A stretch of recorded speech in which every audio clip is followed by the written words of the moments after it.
Today's episode is powered by Hellofresh, America's #1 meal kit. As they stand in solidarity with the Black community and everyone fighting for racial and food justice, HelloFresh is proud to support Black voices and to affirm that Black lives matter today and every day. Full Service Radio is proudly supported and hosted by Simplecast, the easiest way for a podcast creator to publish and distribute audio on the internet. For more information, visit simplecast.com. Peace and welcome to the Edible Activist Podcast. I'm your host, Melissa L. Jones, broadcasting live from the lobby of the Line, D.C. On this show, you hear from the voices of dynamic Black people and people of color in the agriculture, food justice, and healing space as they share empowering food narratives and perspectives that stem from the land, all while exemplifying the spirit of activism in their own edible way. Let's get started.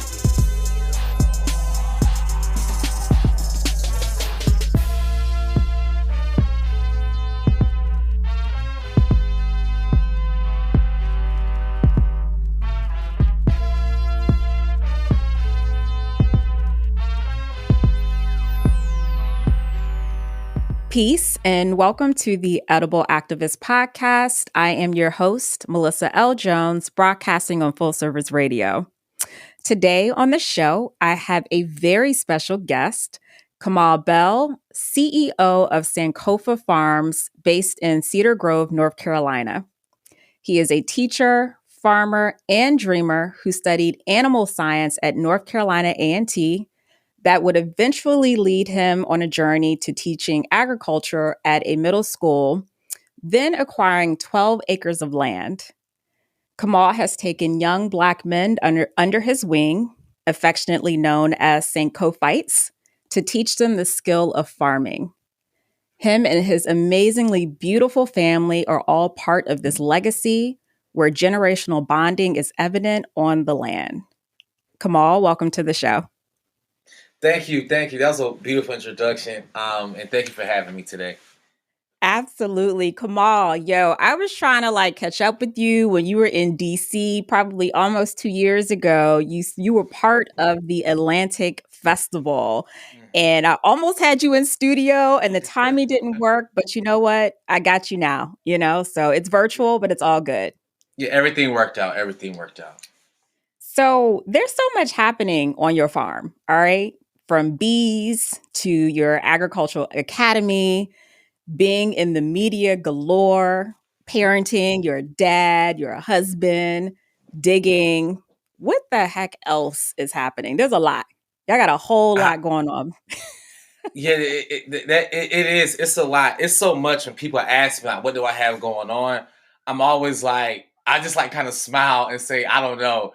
And then they'll see something later. I'm like, why didn't you tell me? I'm just it's literally hard for me to articulate everything that's going on with the farm. Because like you said, I have a family, we have bees, we have students. I'm working on my doctorate. My wife's a teacher. My boys love the farm. The students love the farm. They're transitioning to college and beyond. So it's just so much. We're getting food out. We're building infrastructure. We're catching swarms. We're becoming better beekeepers and expanding our apiary. So we just have so many things going on at the farm. But it's just so beautiful just to watch this idea grow out and for us to develop the infrastructure to teach, provide food for our community, create that lifeline for future generations, and just overall just to see us be happy as we're doing all of this and it be collective work. That is so dope. I love to hear it. Well, where I want to start is the land, because it all began on the land, right? Mm-hmm. Yep. And so your quest for land, which I know was not a picnic, and I want to revisit that process and just to provide us what that journey was like for you, because land is huge and acquiring it is not an easy thing. And we're talking about Black people acquiring land, which is a whole nother thing, right? But also in that same breath, I want to talk about this to bring hope and inspiration to those who are seeking to buy land, especially BIPOCs. So, and I know when you started the farm, as a way to support your family. And I love like the true meaning behind Sankofa, go back and get it. And as you say, we should be remembering our ancestry as Black people. But let's go back to the land and how this started. I know it's a long drawn out story, but just give us like bits and pieces, because I really do want us to get a feel for what that was like for you to acquire this 12 acres. It was a long process. So I started out dehydrating fruit in Greensboro, and I did that. Like I jumped into it. I was toying with the idea, but I came upon this idea, and also was going to connect. Like I'm like a guy. I tell like 5 different stories, but they all connect. Everybody's like, okay at the end. So I started out dehydrating fruit, and I jumped into dehydrating fruit when I found out that my girlfriend at the time, who's now my wife, Amber, we were pregnant, and I thought about like, all right, how can I always make sure, like, if I'm applying for jobs, I mean, that typically means like coming out of college, I don't have a job at the time, so I don't have income. So I was thinking like, if I'm in this position, which it didn't end up happening that way, but my mind is always prepared. I thought about how can I always support my family. So I was working at a farm at the time with a Black farmer actually, and I saw parts of farming, like I really saw somebody struggle in farming. And I was just like, how can we kind of alleviate that stress? So like we would go to market, and sometimes people wouldn't always buy the food. Like this was before farmers markets were a thing. So it was just real hard. And sometimes like at the end of the market, we're just like, I'll take some of the food home with me. He'll try to eat some. And I'm just like, this isn't efficient. So I thought about dehydrating food. So as I began to like embark on this journey, I was also learning about food deserts. And I was just like, yo, it'd be cool if we could dehydrate chips and then get them to people who are affected by food deserts. So that's what we first started out doing. So we got licensed by the USDA to do pineapples, apples, pears, cinnamon apples, kale, and mangoes. And we were like, and people ask me like till this day, am I going to do it again? And it just took so much time. So we can figure out how to like get resources to make it quicker. We'll ship those things all over the place. But we started doing this, and it turned out to like be a very like it turned out to be pretty lucrative. And people will always ask me, they would see the name because we started out as Unity Farms because we all wanted to bring people together, and people would see the farm's name and they're like, "Hey, do you have a farm?" And I'm just like, "Oh, not yet. We plan on getting one." At the time, I didn't know how we were going to get one, but I was like, "We'll plan to get one." So I would talk about this idea, and one of my professors mentioned to me like, hey, the USDA has a program for beginner farmers. Then I know another Black farmer who mentioned it to me. And I'm just like, all right, like second time somebody's mentioned it to me, let me go check it out. So I didn't know specific stories about the discrimination within the USDA at this moment. Mm-hmm. But as I started to read, I started to be like, okay, I had an idea of just like land access and Black people.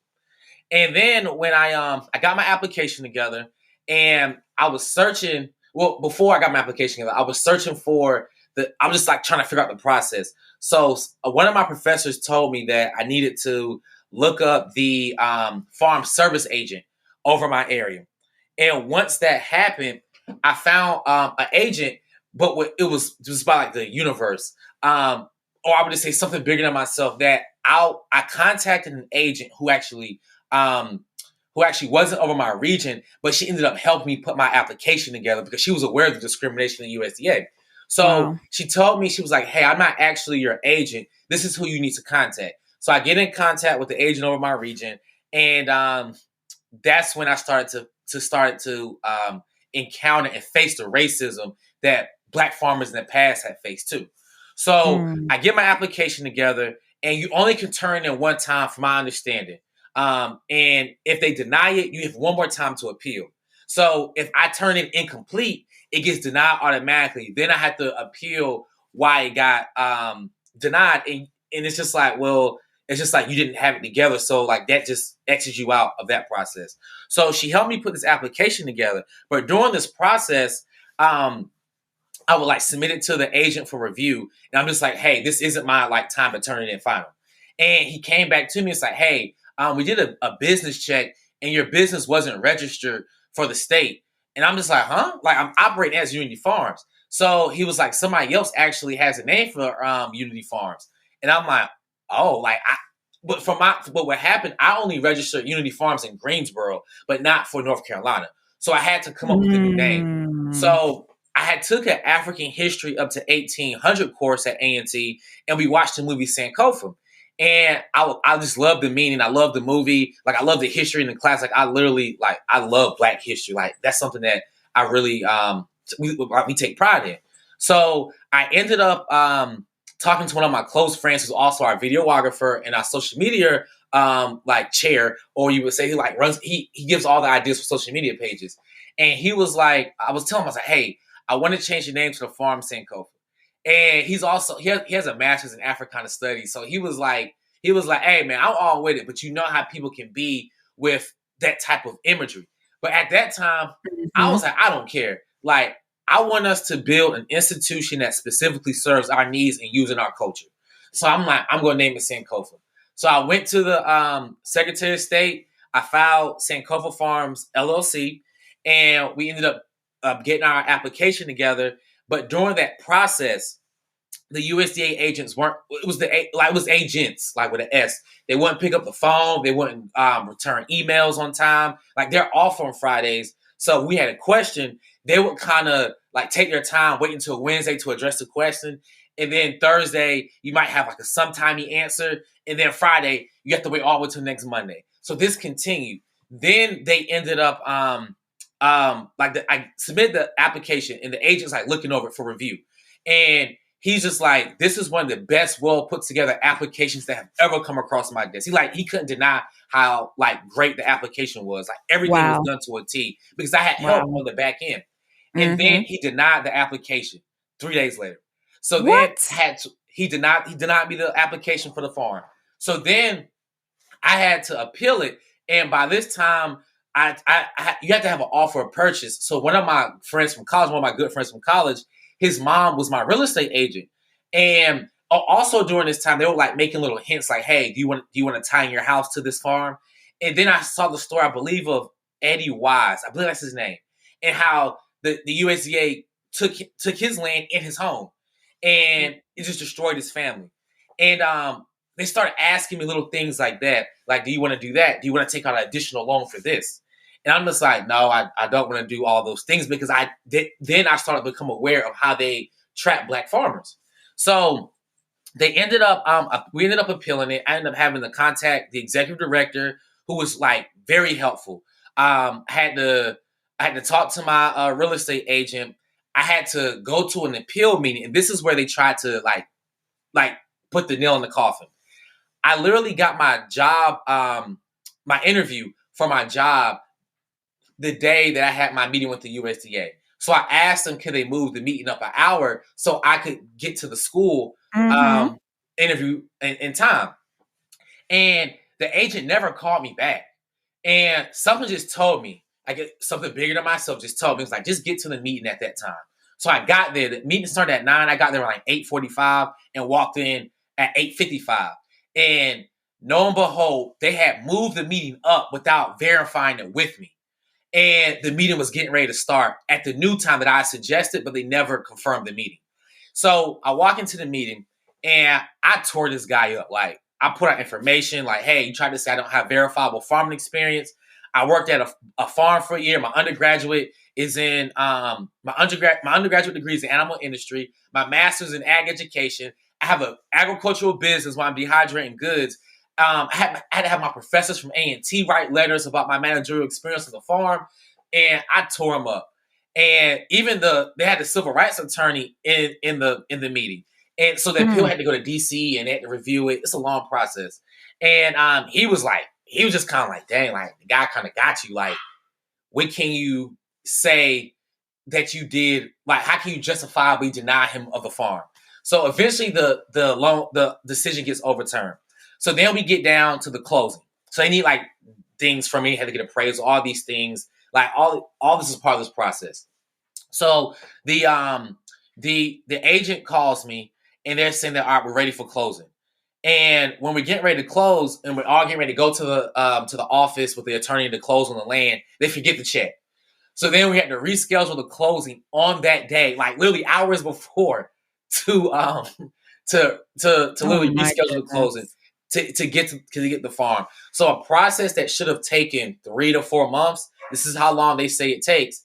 The process ends up taking 8 months. So we finally get the Um, land, and it's covered in trees. Um, we get it in March. Like Sankofa's birthday is March 4th. We get it March 4th, and everyone knows that like that's when you're supposed to have everything in place to start the farm.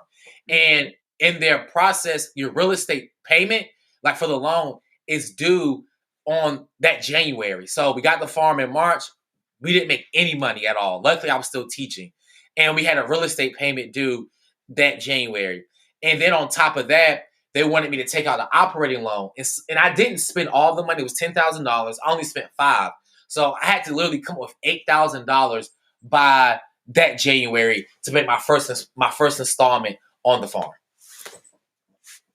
Oh my gosh. And mind you, we're talking, this all happened within just the last few years, right? And Yes, yes. so when we look at our history and see that definitely a long-standing history of Black farmers specifically being duped, and just exactly what you described, like, attaching their homes, to the property and just other things of value to just eventually end up losing it all, and this is all intentional. I was burning up over here, right? But on the other side, you came through, and I definitely wanted to highlight that. And forgive me in advance for asking you to pack that in like a little, tiny little nutshell. And I appreciate all of that context. And it's disheartening to see that it is still happening, and it's just such close proximity. Like, you're in North Carolina, like, to people who are surrounded by us. I hate that so much. Did you did you have like just other Black farmers, growers coming out the woodworks, you know, um, coming to you for advice on because you've gone through the process and you experienced what you experienced? Did you see an influx of that at all? Because you've been very transparent. You were transparent that the process was not easy, and some of the things that were happening. But did you find that you had people reaching out to you to say, hey, Kamal, like, I want land, or I'm going through the same thing, and I want some advice on how to handle this? Because Yeah. It wouldn't be as many people as you would expect. I Mhm. think, but I think that's because of how farming is portrayed.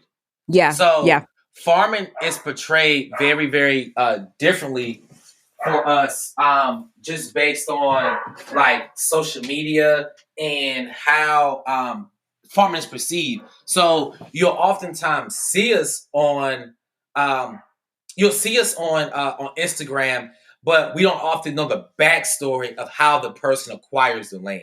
So Right. I tell people all the time that I'm open to talk about it, but I think the social media and the perception of farming has kind of been misleading, because a lot of people are leasing, or they're in a very special circumstance to acquire the land, or like their family might have it and then they can walk into it. I think we have a very rare story of like the actual process of how to acquire land from the ground up. So Mhm. as Mhm. we I think as we like tell our story more people will begin to see that aspect, because I think a lot of people are kind of they're kind of I would say they're walking into circumstances where there's no ownership.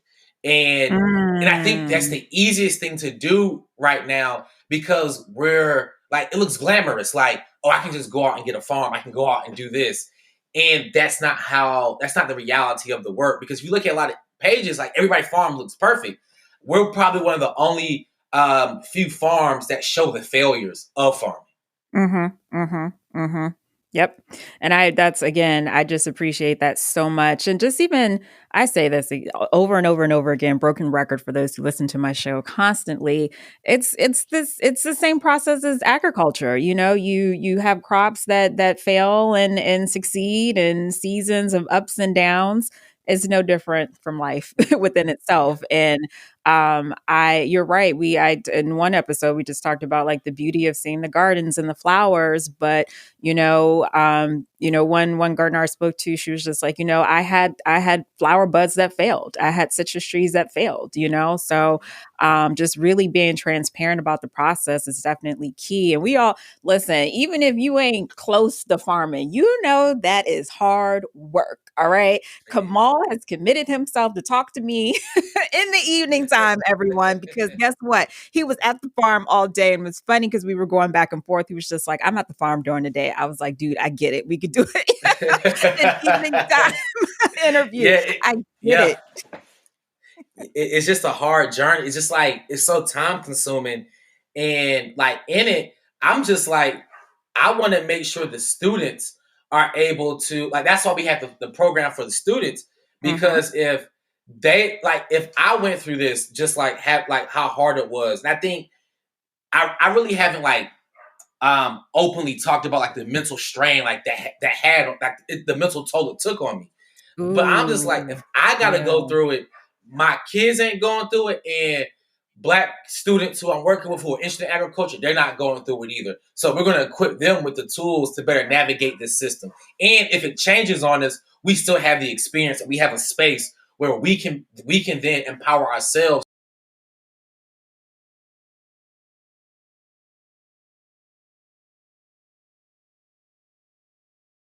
HelloFresh offers convenient delivery right to your doorstep for easy home cooking with the family. With a variety of delicious options made available, you'll feel super duper confident in breaking out of your recipe rut to try new things. And since HelloFresh is committed to making fresh, delicious food available now more than ever, they have taken extra steps to keep its employees and customers safe, including no contact delivery, tamper-proof packaging, and team member wellness checks. Head on over to HelloFresh.com to start planning your next meal.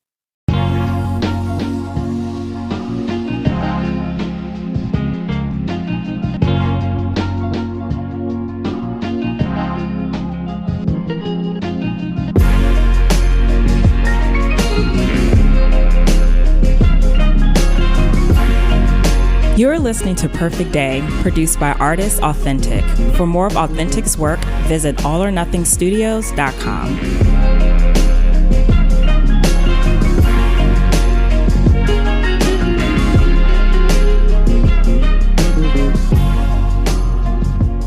All right, welcome back to the Edible Activist Podcast. Melissa L. Jones here. I have been talking with Kamal Bell, who is the CEO of Sankofa Farms, based in North Carolina.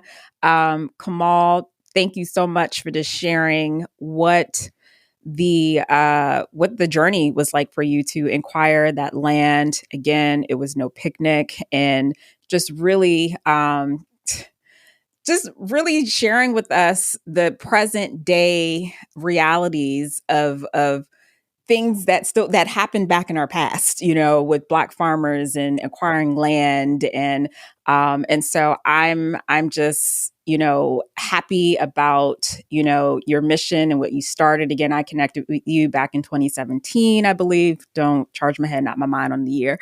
And so, and also just talking about like, just the skill of farming itself, and and being transparent in that it's not an easy process. And so I thank you for sharing that and just your quest for land, because that's where we started. And so I just wanted to take some time just to have you share that journey with us. I want to talk a little bit about opportunities in farming, because, one of the things that I've picked up on just you and sharing so much of your experience on the land is really debunking the limitations in the agricultural space, right? So as I did the intro, I'm like, y'all got everything going on. You got the agricultural academy. You had the bees, aka bees in the trap. By the way, I was like rapping a Nicki Minaj song the other day. I couldn't get it out of my head. One of my favorite tracks, by the way.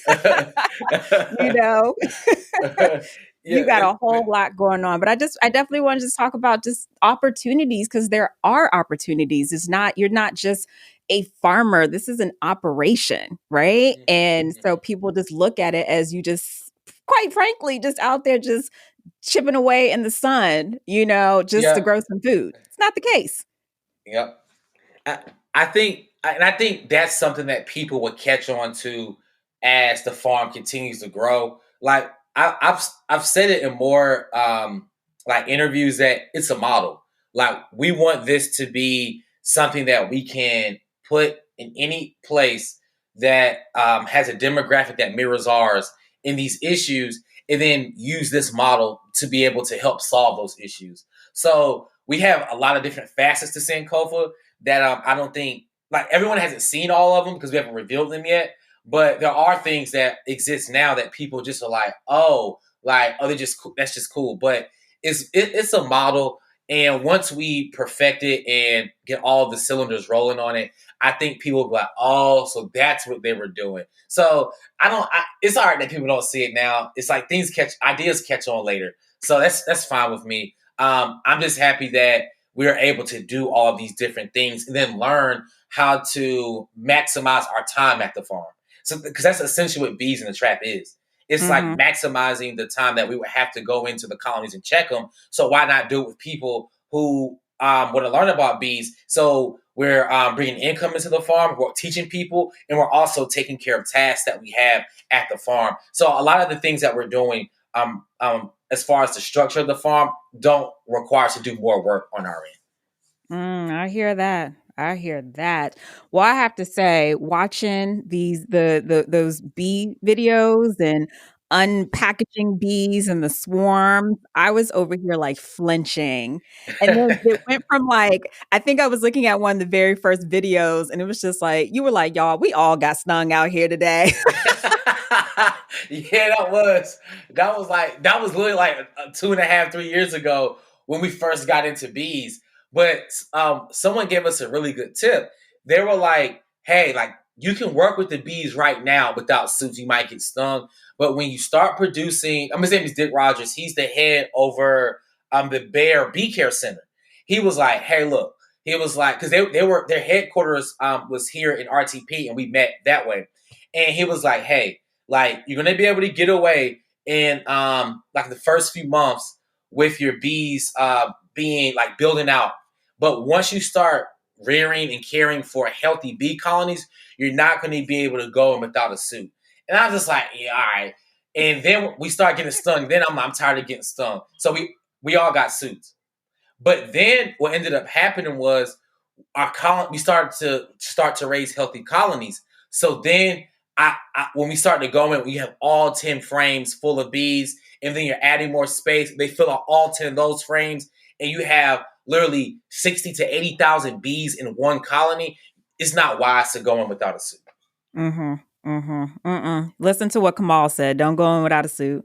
And actually, if you want to learn how to keep bees, just reach out to Kamal if you're down in North Carolina area. Okay. All right. I'm thinking back to the time I got stung by a bee. I was in DC. I remember I was in DC. It was like 2 years ago. Here I am. I was with the Green Scheme. They were with a group of young boys, like teaching them gardening and stuff like Mhm. that. Looked down, saw a bee. That thing stung me, and I just thought life was over, Kamal. Yeah, yeah, yeah. Like the stings, like I haven't been stung in a while, but the stings like they hurt, and Yes, they I do. just got tired of being hurt.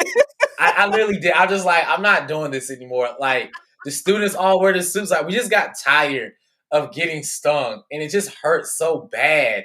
And you think it would get better as you got stung more, but it feels like it hurts even more as you get stung. So we just got tired of that. I bet you did. It brings me so much joy to see these young Black kings on the land. Oh my gosh. Kamal, do you ever think back to you, like if you had access to an experience like that coming up Yes, I and think about it. all the time? Yes.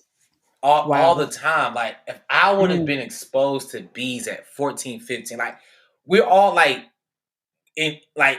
engineered to play sports and to entertain. And it's such a bad logic, and it doesn't uplift the community because I think we see it now. Like just because they're successful in their realm, that doesn't affect us in our day to day. Like we just see them and they can say it's inspiration, but like it's one thing to inspire someone, but it's one thing to like have that inspiration brew within you. It's a whole separate thing when that like inspiration is like you can feel it. You can feel it yourself.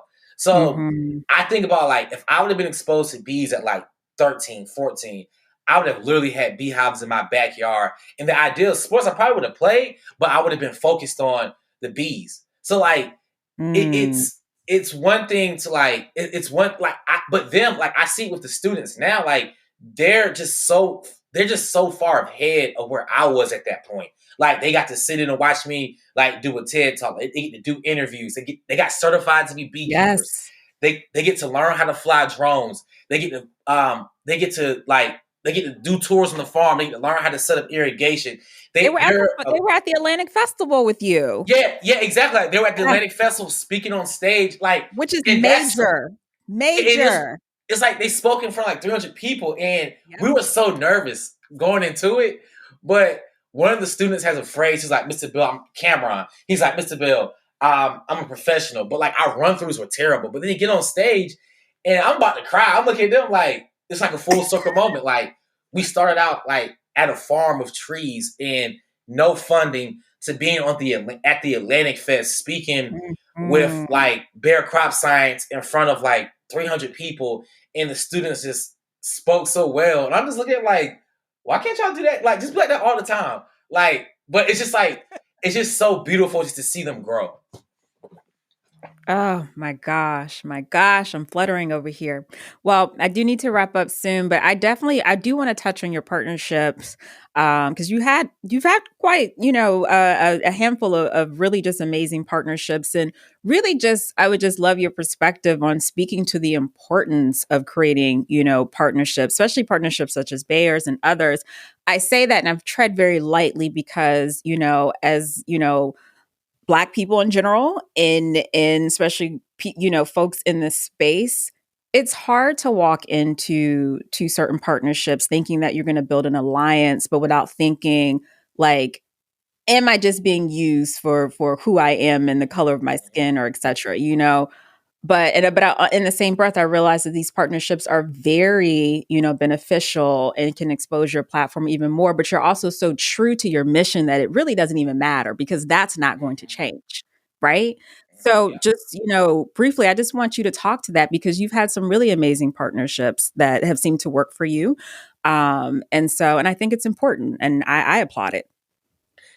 So thank you. So like, and I think the key things, like you said, is like sticking true to your mission. So you know Hmm. that if you work with any organization, you make sure that your mission and what you want to do is still being upholded when you're working with anyone. So like the same approach that we would take with a local organization or a regional organization, we would take it with a multinational, or like we'll do the same exact Mm. thing.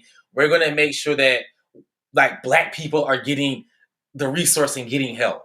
That's what we want to make sure that happens. Like we want to make sure with anybody we work with that our people and our students are getting something great out of it that can give them and they'll have access to further opportunity. So we work with Bear, we work with Tractor Supply, we work with Toro, we work with Fight for 15, we work with Duke Mayor Root Causes. Like we work with Rafi, we work with Safon.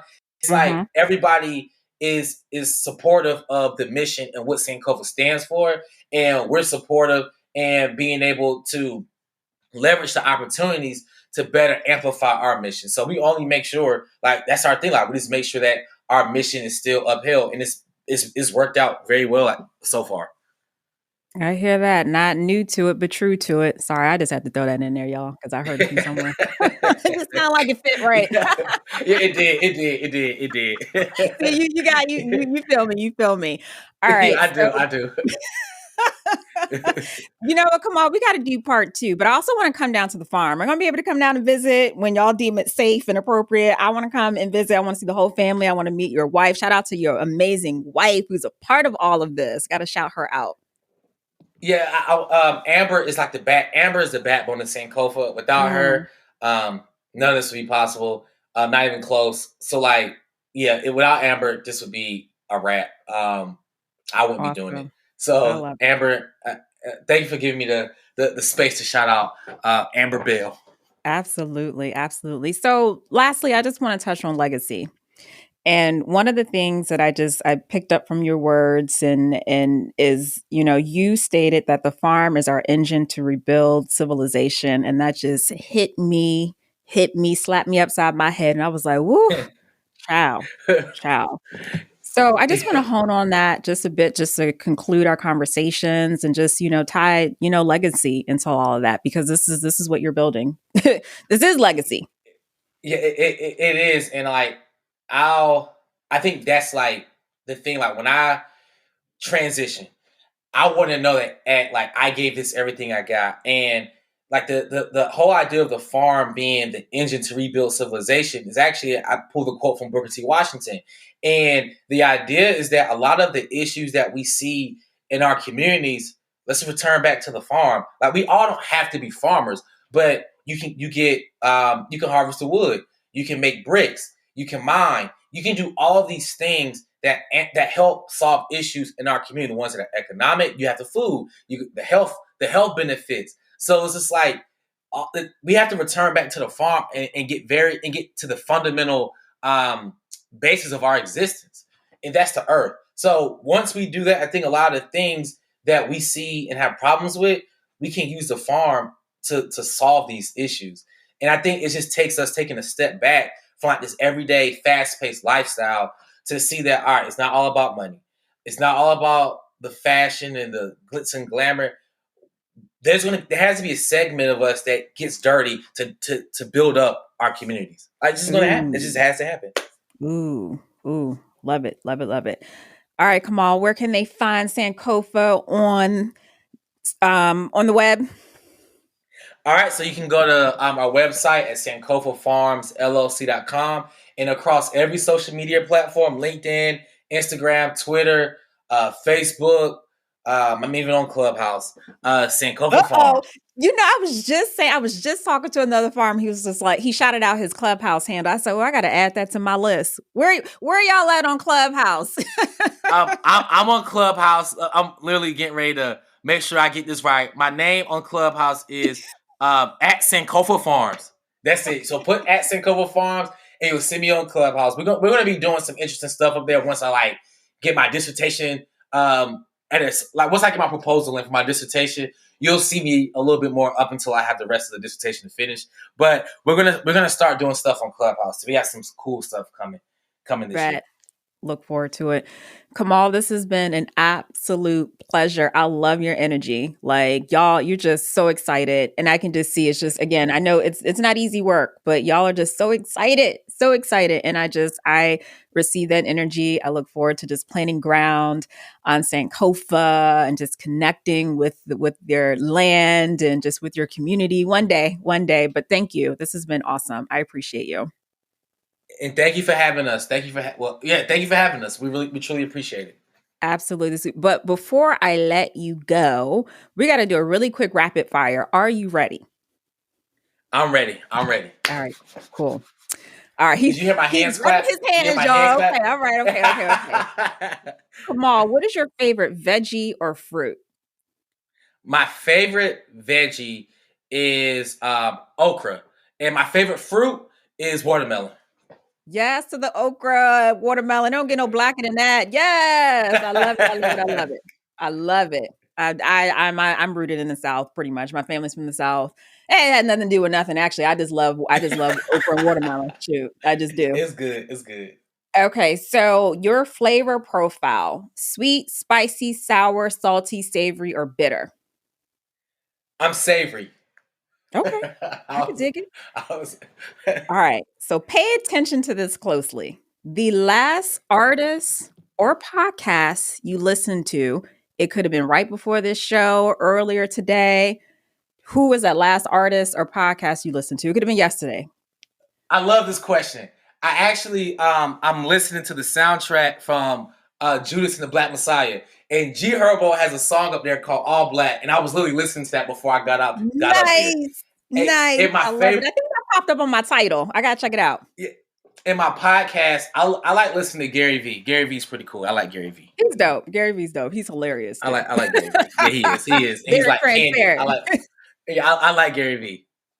All right. So my last question is, who are you rooting for these days? And this is like my playoff of Issa Rae. I'm rooting for everybody Black. But it could be anybody. It could be your mama. It could be your cousin, your wife, the chickens, whoever. I'm rooting for these young Black men trying to find a way to make it in the system. That's what I'm rooting for. Like, that's what I'm thinking about every single day. It's these young Black males who are facing, not saying our sisters don't face, I'm not saying that. I'm just being a young Black man and going through and having experience. I think about these young men every day and how we can amplify their voices and give them alternatives to make it so they can be better change agents in our communities. Awesome. In his words, thank you all for listening.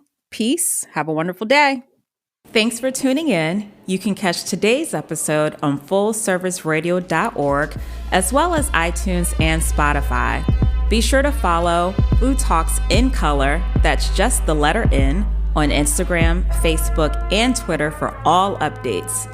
Are you an edible activist? Sure you are. Come join me on the show. Just shoot me a DM on the gram or connect with me at foodtalksincolor.com. And if you're interested in sponsoring this podcast, let's connect. Peace and blessings. And remember, in the words of Baba Tariq Adunu, there is no culture without agriculture.